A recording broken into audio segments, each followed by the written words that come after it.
नमन। Studio में आपका हार्दिक स्वागत, अभिनंदन है, सत्कार है। सनातन सत्य, दृष्टि विज्ञान, जैसी दृष्टि वैसी सृष्टि, कुदरत, कुदरती रचना और कुदरत के कानून के अंतर्गत हम आपको शाश्वत सुख की प्राप्ति कराते हैं। स्नेह स्नेह आपका जो टेम्परेरी सुख है वो परमानेंट में बदल जाए, यही हमारा लक्ष्य है और यही हमारी मंजिल है। ये सारा कार्य हम अलग अलग एपिसोड्स के माध्यम से करते हैं। तो आज हम बहुत सुंदर जो विषय लेकर के आपके सामने प्रस्तुत हो रहे हैं। आज का हमारा विषय है रिलेटिव रियल व्यू पॉइंट। भाई और बहनों, दो शब्द है, एक तो रिलेटिव और एक होता है रियल। रिलेटिव का मतलब सापेक्ष, एक दूसरे से जुड़ा हुआ, और रियल का अर्थ होता है शाश्वत, सनातन। जो हमारा जो एपिसोड है या हमारा जो ये विषय है वह है सनातन सत्य। वह रियल होता है, वह यूनिवर्सल ट्रुथ होता है, वह सार्वभौम सत्य होता है। इसलिए हमें रियल व्यू पॉइंट पर ज़्यादा ध्यान देना चाहिए। और रियल व्यू पॉइंट भूतकाल में, भविष्य काल में और वर्तमान काल में कभी बदलता नहीं है। जो कभी नहीं बदलता है वह रियल व्यू पॉइंट कहलाता है, और जो समय के साथ में बदलता रहता है वह रिलेटिव है। संसार के लिए कहा गया है कि संसार वह कहलाता है जो संचरण करता है। हर क्षण हर वस्तु जिस संसार में बदलती है वह संसार रिलेटिव है, और रियल होता है वो निरपेक्ष होता है। वह कुंदन होता है, वो 24 जो कैरेट का सोना होता है वो कभी बदलता नहीं, तभी उसको सनातन कहते हैं। और सनातन सत्य हम आपको बताने जा रहे हैं। रिलेटिव की बात करें तो हमारा पूरा जीवन रिलेटिव है। मनुष्य एक सामाजिक प्राणी है, वो समाज के बिना एक दिन भी नहीं जी सकता है। उसको रोटी, कपड़ा, मकान, शिक्षा, चिकित्सा, जितनी भी उसकी जो बेसिक रिक्वायरमेंट्स है वो समाज से पूरी होती है। अगर व्यक्ति देखे कि मैं तो आत्म साधना करूं, हिमालय की गोद के अंदर चला जाए, तो वहाँ भी इस शरीर को टिकाए रखने के लिए उसको रोटी की, कपड़े की, पानी की और दूसरा शेल्टर की आवश्यकता होगी। वहाँ पर भी उसको समाज चाहिए। इसलिए समाज के बिना साधु भी नहीं रह सकता है। साधु वह होता है जिसके घर नहीं होती, रसोई नहीं होती, रिलेशंस नहीं होते। लेकिन वही साधु जो है भिक्षा कहाँ से लेते हैं? वो भिक्षा समाज के लोगों से लेते हैं। समाज के लोगों को ज्ञान देते हैं, और समाज के लोग उस ज्ञान की प्राप्ति के लिए ऑब्लिगेटरी जो है उसको भोजन, पानी, 9 तरह का पुण्य होता है। वो होता है अन्न पुण्य, पान पुण्य, लयन पुण्य, शयन पुण्य, मन पुण्य, वचन पुण्य, काया पुण्य और नमस्कार पुण्य। ये पुण्य जो है संयति दान कहलाता है। शुद्ध साधु को दिया जाता है जो हमको शुद्ध ज्ञान देता है, रियल ज्ञान देता है, और उससे जो है हमारा ये पुण्य का बंध के 9 रास्ते बताए गए हैं। तो भाई और बहनों, रियल और रिलेटिव की बात करें, हमारा ये संसार, पूरा कॉस्मॉस, ब्रह्मांड इतना रिलेटिव है कि अगर एक परिंदा भी पर मारता है तो पूरा ब्रह्मांड प्रभावित होता, हिलता है। वो हमको मालूम नहीं पड़ता है क्योंकि बहुत सूक्ष्म होता है, पर सब हिलता है क्योंकि पूरे ब्रह्मांड के अंदर वाइब्रेशंस है। उन वाइब्रेशंस की वजह से ही जो है, और वो पूरे ब्रह्मांड के अंदर फैली हुई है। वो जैसे हमारा मोबाइल का स्क्रॉल कैसे होता है जो कि पूरे मोबाइल में रहता है, तो उसी तरीके से ये हमारा जो है पूरे कॉस्मॉस के अंदर जो है वाइब्रेशंस होती है। और जिन्होंने वाइब्रेशंस को, फिजिक्स को पढ़ा है, वो जानते हैं cos theta, sine theta, wavelength, frequency वगैरह सब जानते हैं। और उसी कारण से मैं जो बोल रहा हूँ ये जो है टीवी के माध्यम से, मोबाइल के माध्यम से और टैप रिकॉर्ड्स के माध्यम से आपको प्राप्त हो जाता है। क्यों प्राप्त हो जाता है? कि संपूर्ण ब्रह्मांड के अंदर वाइब्रेशंस जो है एक सी फैली हुई है।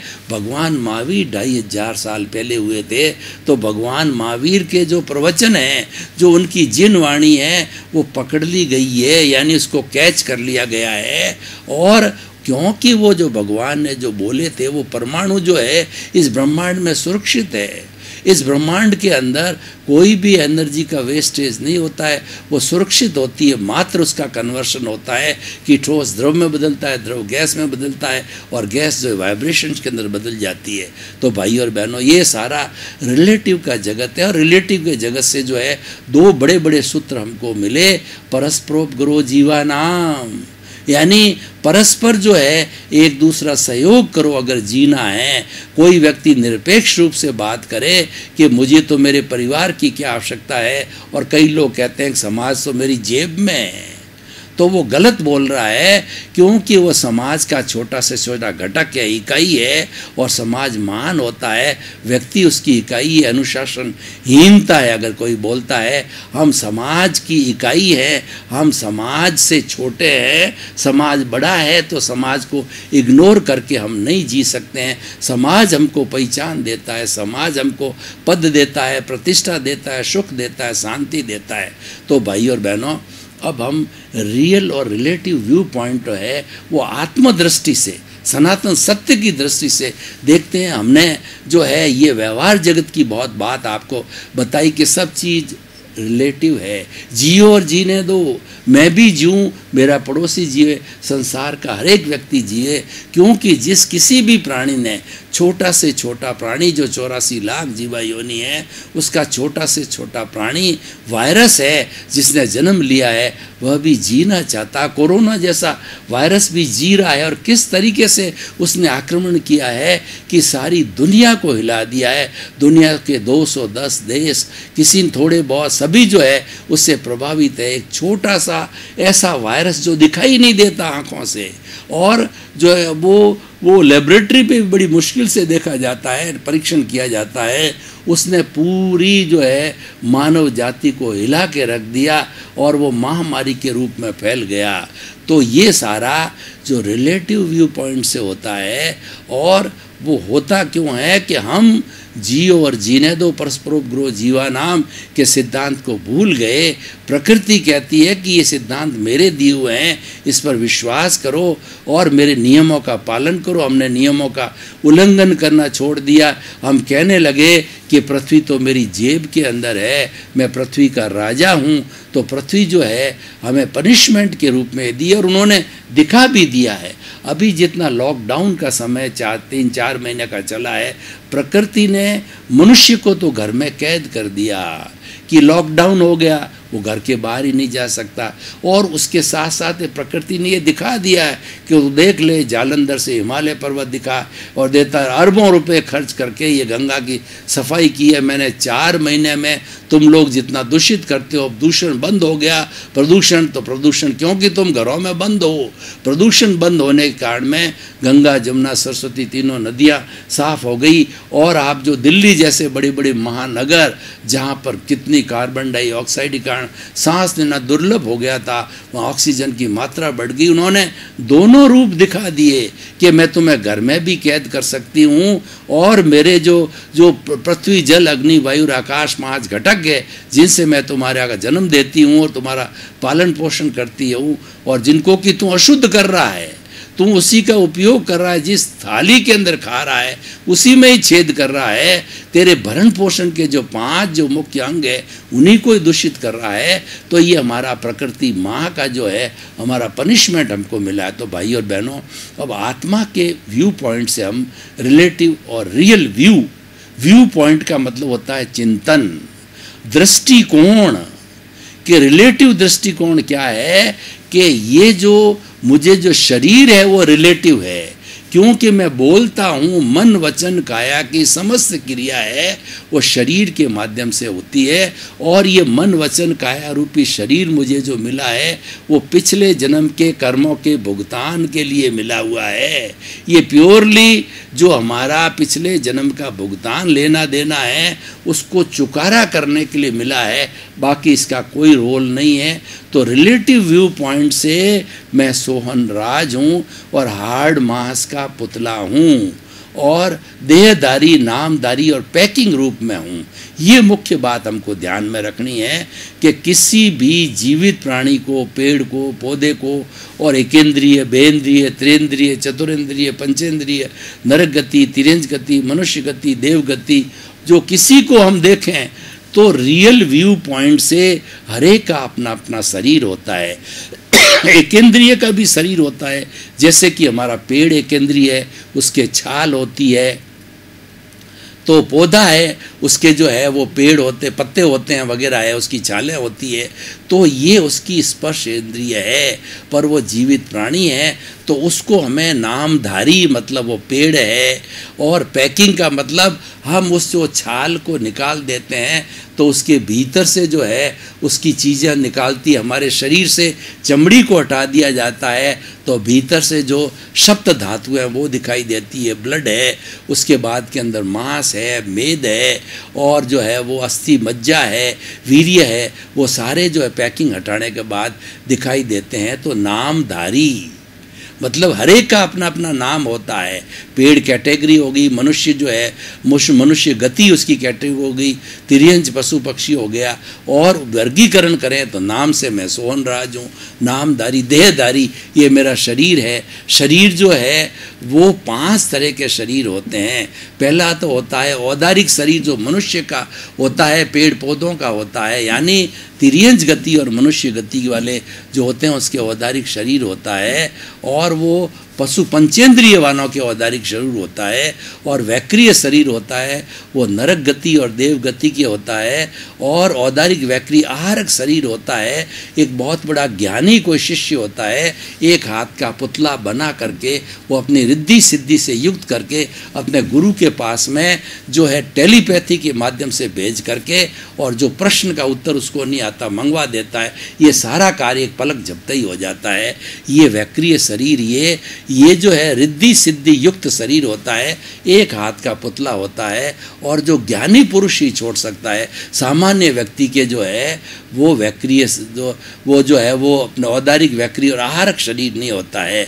और चौथा होता है तेजस शरीर होता है। तेजस शरीर हमारी ल्यूमिनस बॉडी है, सबसे बड़ा कारखाना है, ये सारा रूपांतरण होता है, सारा यहाँ एग्जीक्यूशन होता है, और ये संसार की सबसे बड़ी फैक्ट्री है। और जब आत्मा एक शरीर को छोड़ के दूसरे शरीर को जाती है तो आत्मा तो अक्रिया है, अपनी जगह से हिल नहीं सकती, क्योंकि अमूर्त है, अशरीरी है। और उसके भीतर जो हमारा कॉजल बॉडी कर्म शरीर है वो वेयर हाउस है, वेयर हाउस को तो धक्का देना पड़ता है। तो आत्मा और वेयर हाउस को धक्का देने वाला जो है और अगले जो है जाकर के जन्म में जन्म लेने वाला होता है, वो हमारा होता है तेजस शरीर कहला जाता है, सूक्ष्म शरीर कहलाता है। और कार्मण शरीर ये पुलिंदा 8 कर्मों का जन्म जन्मांतर के आत्मा के साथ में चतुस्पर्शी होता है। और विज्ञान उसको मासलेस पार्टिकल बोलते हैं, यानी उसकी मास न होने से वजन नहीं होता, इसलिए जन्म जन्मांतर का जो है ये कार्मण शरीर आत्मा के साथ में चलता रहता। आत्मा जो है वो तनोबंद भारी हो जाती अगर ये अष्ट स्पर्शी होता तो, लेकिन चतुस्पर्शी होने से वो भार उसको महसूस नहीं होती है। आत्मा कर्मों से भारी तो अवश्य होती है, लेकिन उसका भार महसूस नहीं होता। ये 5 तरीके के हमारे शरीर होते हैं। तो इस तरीके से भाइयों ये तो सारा रिलेटिव व्यू पॉइंट है। अब मैं रियल व्यू पॉइंट पे आ रहा हूँ।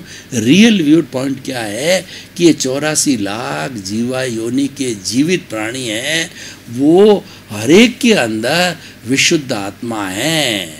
ज्ञाता दृष्टा आत्मा है और वो अनंत ज्ञान, अनंत दर्शन, अनंत शक्ति और अनंत वीर्य वाली आत्मा होती है, अनंत सुख का धाम होता है, वो रियल व्यू पॉइंट है। इसलिए रियल व्यू पॉइंट से हमें हमेशा सोचना चाहिए कि 84 लाख जीवा योनि प्राणियों के भीतर विराजमान शुद्ध आत्मा भगवान को निर्दोष दृष्टि से दर्शन कर उसको नमन करता हूँ, क्योंकि वो सारी आत्माएं मेरे लिए निर्दोष है। इसलिए मैंने निर्दोष शब्द का उपयोग किया, क्योंकि ये समस्त जो सृष्टि है वो वीतराग है और 84 लाख जीवा योनि के प्राणी जो है वो निर्दोष है मेरे लिए।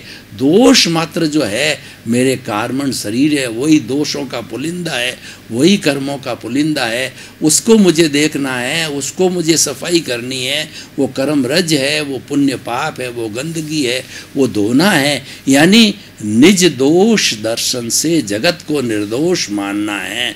जगत को निर्दोष मानते हुए अपने दोषों के दर्शन करना है, तभी उसकी सफाई होती है। हमारा परमात्मा भीतर विराजमान प्रभु अगर जो है भीतर के दोषों को देखना चालू कर लेता है, यानी कार्मण शरीर की तरफ उसकी नज़र हो जाती है, तो कार्मण शरीर को देखते देखते कार्मण शरीर जो है वह सफाई होती जाती। कैसे सफाई होती है, मैं एक उदाहरण के द्वारा आपको बताना चाहता हूँ कि देखिए कि कुछ जो है वो महिलाओं के अंदर भूतड़ियाँ लग जाती है और पुरुष में भी भूत लग जाते हैं। वास्तव में तो ये होता क्या है कि पूर्व जन्म के एक योनि है, भूत एक योनि है। पूर्व जन्म के अंदर कोई लेना देना हिसाब का होता है, तो वो हिसाब का सुख दुख देने के लिए वो शरीर के अंदर घुस जाते हैं, स्त्री के पुरुष के अंदर, तो हम उसको भूत या भूतनी बोलते हैं।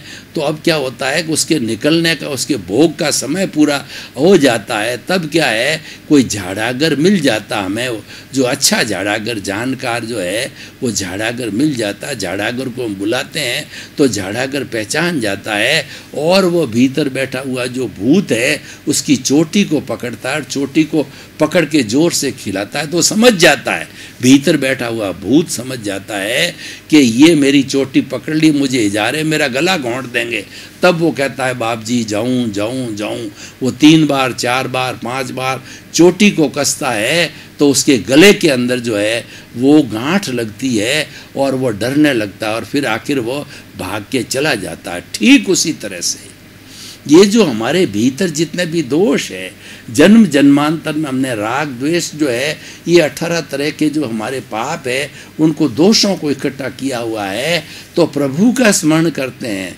प्रभु का ध्यान जब इस तरफ की आ जाती है, यानी प्रभु का हमने जब स्मरण किया तो उसका ज्ञाता दृष्टा का जो ध्यान है, यानी उसकी जो सत्ता है, उसकी भाव सत्ता है, वो प्रज्ञा।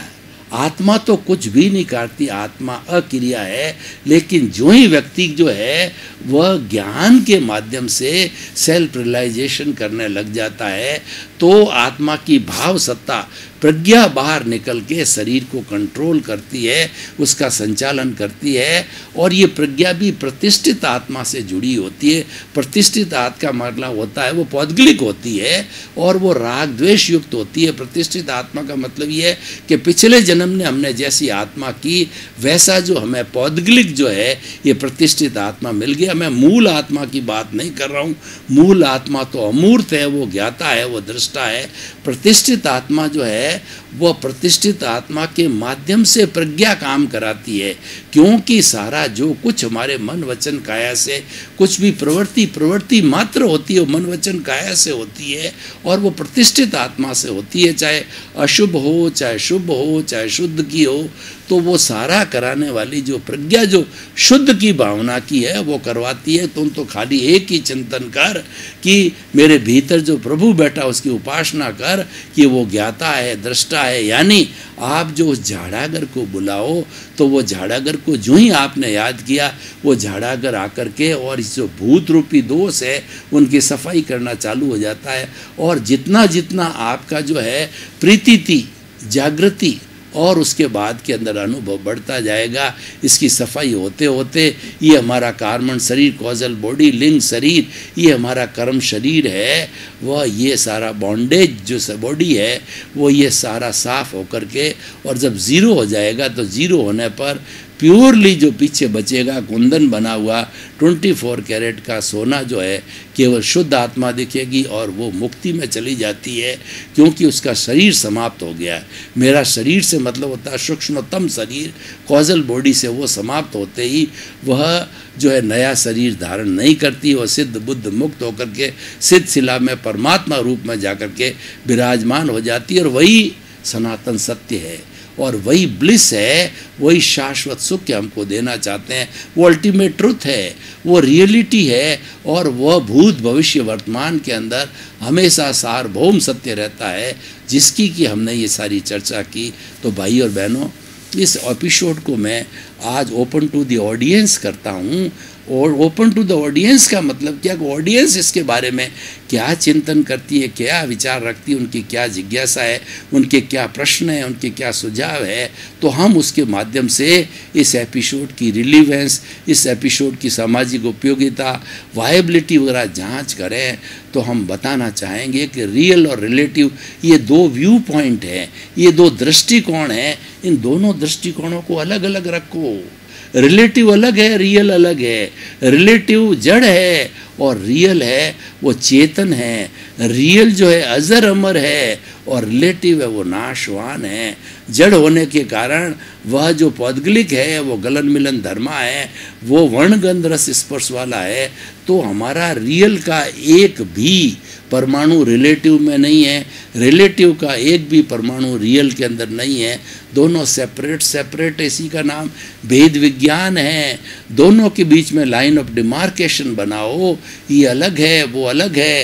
ये तो मैं लेकर के आया हूँ। जितना हमारा जो पौद्गलिक पार्ट है, जो कर्म शरीर है, वो पिछले जन्म में हम प्रतिष्ठा करते करते भाव रखते रखते एक कॉज, दो कॉज, चार कॉज, पांच cause, cause of bunch of the cause बना करके, कॉजल बॉडी बना करके, और हमारा जब आयुष्य समाप्त होता है पिछले जन्म में, तो इस जन्म में हम वापस जो जन्म लेते हैं अपने कर्मों के अधीन, तो हमारा जो है वो हमारा द्रव्य कर्म में बदल जाता है। और वो हमारा सारा जो है हिसाब है, यानी वो हमारा जो है वो प्रारब्ध है, और वो हमारा उदय भाव है, हमको भुगतना है, वो हिसाब है।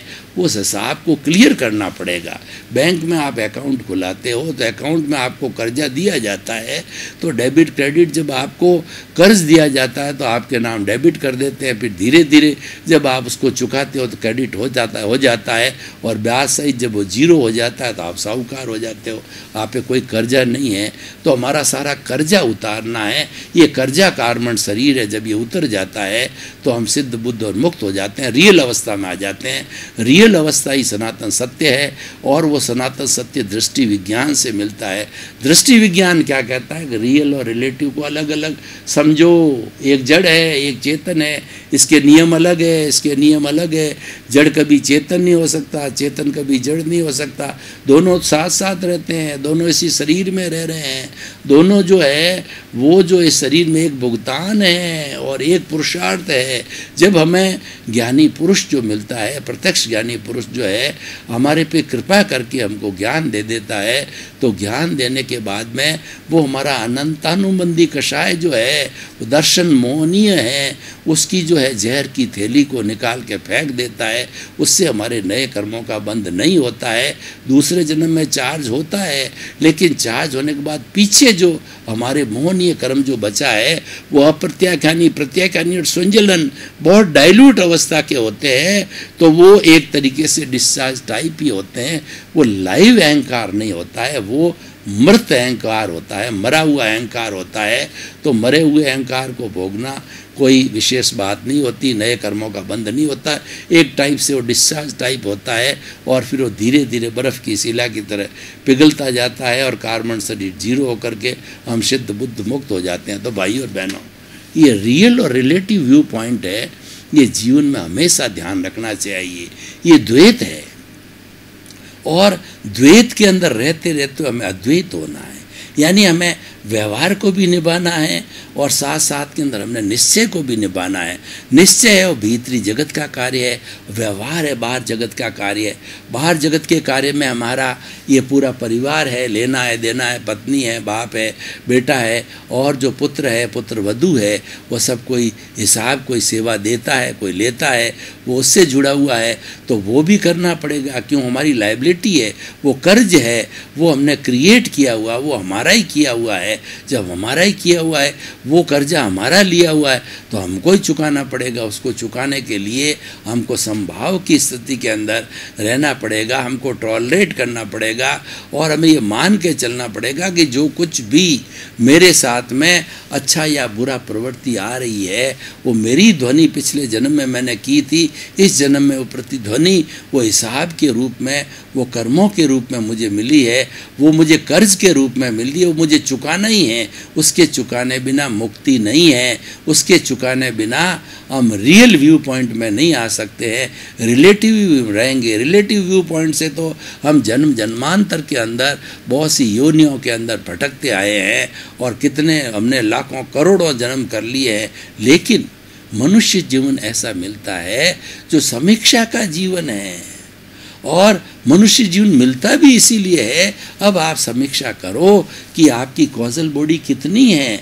अगर ज्ञानी पुरुष है तो कॉजल बॉडी को देखता है कि 8 कर्म और 148 उत्तर प्रकृतियों की कितनी डेंसिटी है, और कितना घनत्व है, कितना वॉल्यूम है। तो उस वॉल्यूम बहुत ज़्यादा है, तो वह ज्ञाता दृष्टा भाव जो ही तेज करने लग जाता है, जो ही प्रतीति जागृति और अनुभव को बढ़ाने लगता है। ये तीनों बढ़ते ही वो सफाई जो है फुल स्पीड से होने लगती है, और फुल स्पीड से लगकर से हम रिलेटिव से रियल में आ जाते हैं। हम जो द्वैत से अद्वैत में आ जाते हैं, जो हमारा लक्ष्य उसकी प्राप्ति कर लेते हैं। तो भाई और बहनों, बड़े ही जो है बड़े गर्व और गौरव के साथ कहते हैं कि बहुत ही सुंदर विषय जो है हमको रिलेटिव और रियल व्यू पॉइंट मिला। ये हमारा सम्यक दर्शन है, ये हमारा जो मिथ्या दर्शन है उसको जो है उसको जो है उसको समाप्त करता है, कर्ता भाव को समाप्त करता है। और इससे हमको प्राप्ति होती है कि no doership, no ownership, no blame, no claim. हम जो है वह सारी चीज़ों को हम मानते हैं कि मेरा ही किया हुआ होता है, किसी पर ब्लेम क्लेम नहीं करते हैं, और कर्ता भाव नहीं रखते, मालिकी भाव नहीं रखते। हम तो निष्काम कर्म से अपना जीवन यापन करते जाते हैं। और जब इस दृष्टिकोण से हम रियल व्यू पॉइंट से चलते हैं, तो हमारा दूसरों के प्रति नज़रिया वो हमको ये दिशा मिलती है। दिशा कहिए, नज़रिया कहिए, और उसके बाद में दृष्टि कहिए। दृष्टि का विज्ञान है, इसलिए कहा गया है जैसी दृष्टि वैसी सृष्टि। आपने अगर रियल व्यू पॉइंट को पकड़ लिया है तो आपकी दृष्टि सृष्टि बनेगी, मुक्ति की बनेगी। और केवल आपने रिलेटिव व्यू पॉइंट मिला है तो आपकी जो दृष्टि है वह कार्बन शरीर को बढ़ाने की हो जाएगी। आप राग द्वेष के साथ जुड़ जाओगे, आप लाइक डिसलाइक के साथ जुड़ जाओगे, ये अच्छा ये बुरा है उसके साथ जुड़ जाओगे। यानी जो आपका भुगतान चल रहा है उससे आपका स्पर्श हो जाएगा, आप जो उससे प्रभावित हो जाओगे और आप उसके साथ जुड़ जाओगे। उसके साथ जुड़ते ही मल्टीप्लाई हो जाएगा।